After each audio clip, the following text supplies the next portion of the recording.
The cultural historical foundations of U.S. schools. This is the scale of the current U.S. pre-K-12 system, approximately 55 million children. Roughly 49.5 million of them attend public schools, where the demographics are shifting rapidly. Only about 44% of the public population now identifies as white, with Hispanic and Black students making up the largest growing segments of the majority.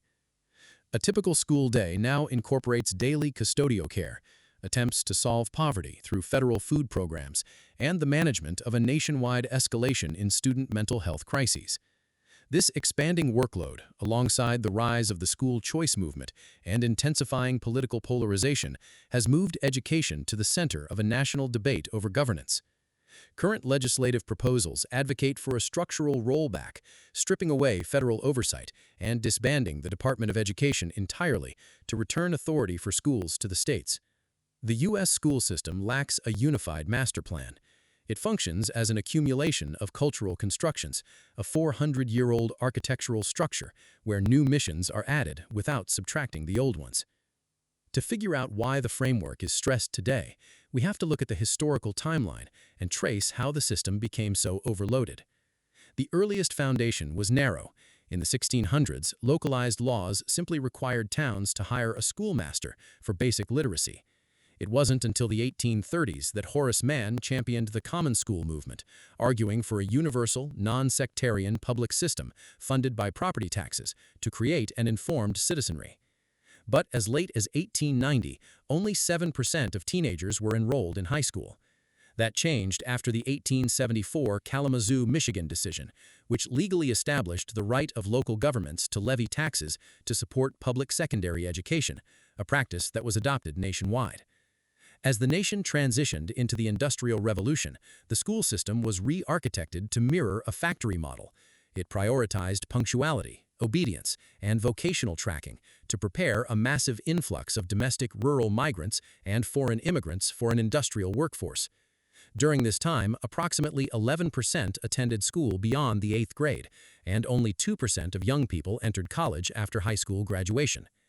By 1940, over 70% of 14 to 17-year-olds were enrolled in high school. The system had expanded its target demographic, shifting from managing the basic literacy of young children to shaping the comprehensive development of adolescents. The geopolitical shock of the Cold War introduced a new, urgent imperative. In 1957, the Soviet Union's successful launch of the Sputnik satellite triggered a national panic that the United States was falling behind technologically and militarily. The federal government responded with the National Defense Education Act of 1958. This injected unprecedented federal funding directly into science, math, and foreign language curricula, attempting to cultivate elite talent to ensure national security and global competitiveness. Simultaneously, the civil rights movement demanded a massive expansion of the federal government's role. The 1954 Brown v. Board of Education decision struck down separate but equal doctrines, legally mandating that the system produce social equity. Implementation met fierce resistance. In the 1960s, federal courts mandated school busing to achieve racial balance, a policy that disrupted entrenched neighborhood models and sparked political backlash across the country, from Alabama to Massachusetts, that lasted up to the early 2000s. In 1965, President Lyndon B. Johnson passed the Elementary and Secondary Education Act, which pumped federal funding into low-income schools and marked the first major federal foray into public pre-K through the Head Start program. By the end of the 1960s, the school system had added purpose onto the industrial model, the cultivation of elite global talent, and the eradication of systemic poverty. As the American economy transitioned and more women entered the workforce, the demand for safe childcare surged. The school system tooled up for this custodial role, leading to the public adoption of kindergarten and the eventual push for universal pre-K. In 1975, civil rights legislation extended to include students with special needs. To solidify education as a national priority, the United States Department of Education was established as a cabinet-level agency in 1979 under President Jimmy Carter. In the late 19th century, focus shifted toward measurable outcomes. Spurred by the 1983 report, A Nation at Risk, policymakers introduced the Standards and Accountability Movement, resulting in the aggressive standardized testing mandates of No Child Left Behind in 2001. These compounding pressures reached a breaking point during the COVID-19 pandemic. The sudden shift to remote learning laid bare the digital divide and exacerbated existing resource inequities, leaving schools to grapple with historic academic learning loss and a severe escalation in student mental health crises.